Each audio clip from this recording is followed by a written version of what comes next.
ಯೆಹೋಶುವನ ಗ್ರಂಥದಿಂದ ವಾಚನ.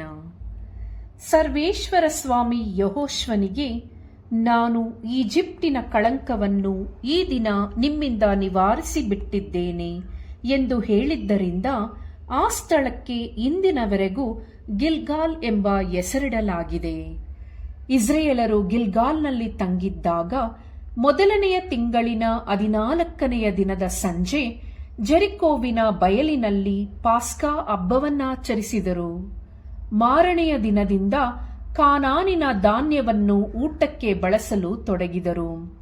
ಉಳಿಯಿಲ್ಲದ ರೊಟ್ಟಿಗಳನ್ನು ಮತ್ತು ಸುಟ್ಟ ತೆನೆಗಳನ್ನು ತಿನ್ನತೊಡಗಿದರು.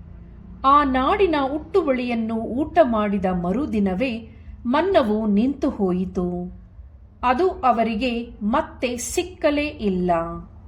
ಇಸ್ರೇಲರು ಆ ವರ್ಷವೆಲ್ಲ ಕಾನಾನ್ ನಾಡಿನ ಉತ್ಪನ್ನವನ್ನೇ ಅನುಭವಿಸಿದರು. ಪ್ರಭುವಿನ ವಾಕ್ಯವಿದು. ದೇವರಿಗೆ ಕೃತಜ್ಞತೆ ಸಲ್ಲಲಿ.